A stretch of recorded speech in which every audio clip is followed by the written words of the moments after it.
And like I said, it's going to take probably some patience to work in those shadows. But I've got my darks worked in. But the same thing I did with the dark, I can do that same thing with white. I can add white to that medium, and I can begin to add some highlights in there. And it will dry a little lighter than it appears when I first put it on. But I can also go in and hit some highlights. You do want to make sure that you wash your brush out right away when you're done using this, because this will dry on your brush rather quickly. But I can add some highlights which add to the high spots. My sucker, which is going to give it that more of a 3D effect there. And I can go and add it into this one as well, into like the center of that. I have a good high spot here, and you can spend some time studying how shadows are. I did notice when I did this, since I put the shadow over here, darkened it over on this side, I made sure that I put that black, you know, the shaded primarily on the one side, made that a little bit darker so that it looked perhaps a little more authentic.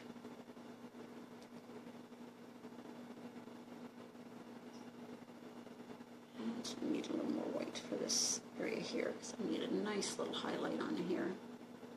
My sucker to feel round.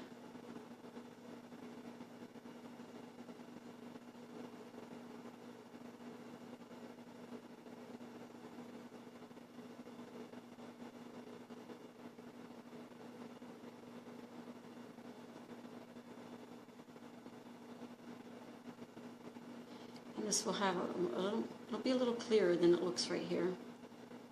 So I'm not too worried about how this is going to fuss with it, just a little bit. And then continue to get my highlights on here, on the middles. Just with some highlights and a little bit of shadow, you're going to actually bring this thing to life. All of a sudden it looks a little more like it's going to jump off the page at you. This takes a little practice to get to work with this stuff, but once you figure out how to work with this glazing medium, it takes a little bit of practice.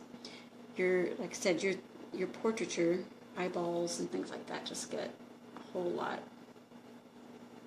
more alive. Like I say, I want to add some more black in there. So I'm going to go back and forth with my blacks and my highlights. And we don't have to hit everything, but and we'll notice how that just really adds another dimension to our painting. And let that dry, because some of these whites that looked really strong, now you'll find that those will dry a lot lighter. So your highlights will be a little more subtle. And so work your highlights, but don't forget to work your highlights and your shadows down on your little sticks. You don't have to touch everything either. It's like, you know, sometimes you'll have like a little piece of your straw will catch the light and maybe not everything. So it doesn't have to be all the way down. Your highlights don't have to be everywhere. Sometimes just 2 or 3 touches of a little bit of highlight makes all the difference. And then when we come back, we're going to, I'll take care of that area up there. Okay, so I'm back, and now we have it's dry. It's dry real quick, and I've got my highlights in. I even put just those slight little highlights in here. Put a little shadow back here behind this where, you know, maybe this might cast a little shadow, maybe a tiny one there too. So I've kind of worked in my shadows where I thought in my head they might be, put some highlights in where I thought they might be. I want to tone this down a little bit, so I'm going to take that glazing medium, add my white to it, and I'm going to cover this up. And this is going to mute those colors a little bit. And maybe that's going to make me a little happier with that area, so those colors not quite so vivid. I don't want it to compete so much with the sucker. And see, just right there, just doing that, and you're looking at it at a different angle. But just doing that a little bit tones them down, mutes those colors just enough.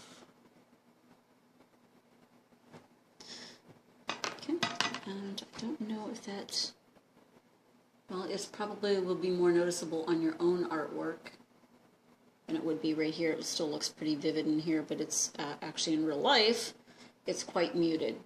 So the final step, well, I don't even want to say final. We could take this glazing medium, just plain glazing medium, and I can glaze the entire thing, put a nice sheen on it. Or I could use this gloss medium. It's a gel, and I could scrape that on there. I can't get the lid off of this because it sort of glued itself shut. I'd like to show you. This is a buttery texture, and it looks white. You'd paint this whole thing, and it looks white, but it dries clear. The thing with this product is it can cloud up rather easily if you add water to it or you overwork it. It gets cloudy. I did that once on a painting and I was like all lamenting, but after it dried it was kind of cloudy. It looked waxy, almost encaustic. So it has, even when those mistakes happen, sometimes they're not bad mistakes. Sometimes it works out it works out to your advantage. So again, you could finish this by just simply covering it with that glazed medium and you have a nice little shine on it, done painting. I'm going to do one more thing to this just to get a sense of rhythm. I'm going to add my white to my glazing medium, and I'm just going to imitate these shapes by adding just a little bit of around here, and we're just going to follow that around just like that. Maybe put sort of almost like action lines around it. And the next one is going to be a little bit further apart,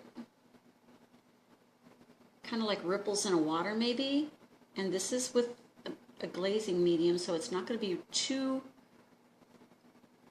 noticeable, but noticeable enough. Maybe go a little bit further away and do this. This is going to have a little sense of rhythm, but it's not going to be too distracting because it's not too. I'm just going to do this. And some places end up clear with nothing on it. That's okay too. Go further out. So we got like a sense of movement, a sense of rhythm that way as we're crawling in on this piece by doing that. And it doesn't take much, just a few little lines. And now when it's, for me, this is pretty much finished. I'm going to let this dry, and then I'm just going to give it a final coat of my glazing medium and sign off on it and be done. So I hope you enjoyed this, and I'll come back with the finished product in just a minute. And we are done. So there's our finished, back up a little bit, there's my finished product. Very good at this.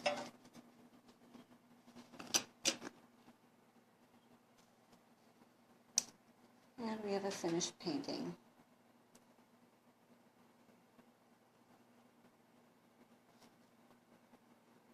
Neat. Hope you enjoyed it.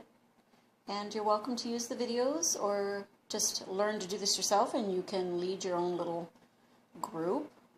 Welcome to it. Enjoy. Thanks.